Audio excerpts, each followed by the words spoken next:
basketball and business and life.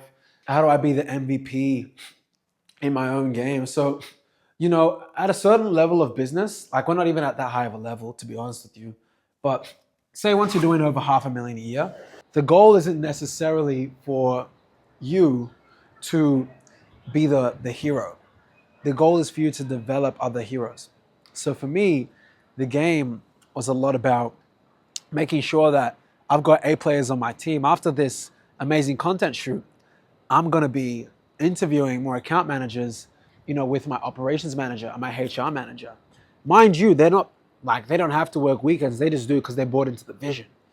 They love the vision of where we're going. They love the growth. They love the speed, deep thinking client first.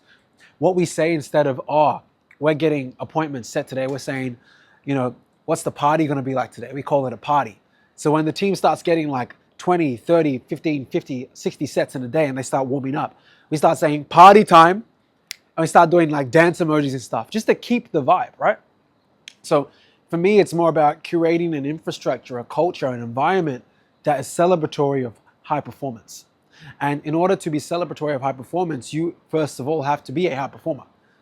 So that's a bit about the MVP stuff. It's not so much about, hey, am I dummy? I'm just going to keep hitting the shots. It's, am I being an example for someone else that maybe wants to replace me as CEO?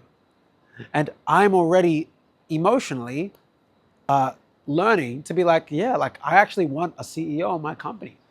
Because like you need to be able to promote and reward people for their excellence. And that's how you reward excellence. And that's how you create more excellence. You have to reward the right behavior. When you look at social engineering, the reason why we like famous people is because other people are applauding them, right? So yeah, when it comes to being an MVP in basketball and life, yes, I was the MVP and the school basketball captain in year 12, but I didn't score the most points in my team. It was this 6'6" guy who ended up playing D1. He was great at basketball. He was good at scoring. But my role was point guard. It was running the play. It was playing defense. It was locking in. It was following the coach's order, being the coach's soldier. While he was the sergeant, I was the soldier.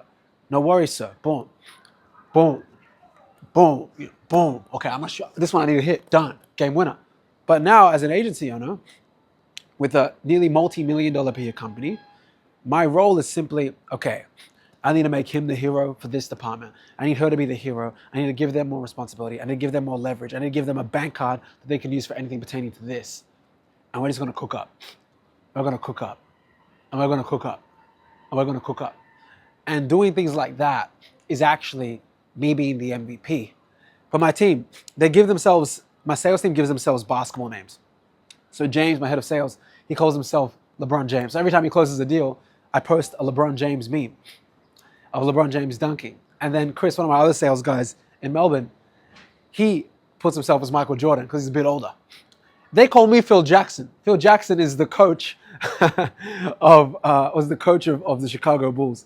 So, it's pretty cool. And I'm one of the youngest in the sales team, ironically. If not I am the youngest.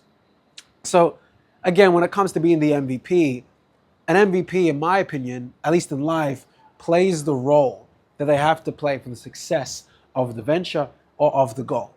And if MVP means I'm just the one that's supporting people on the sidelines, then so be it, if it means that we win. But if the MVP also means that, I need to read more books, pay for more seminars, pay for more mentorship, observe more weaknesses and fix them, then turn me up. Let's get it done in 2026.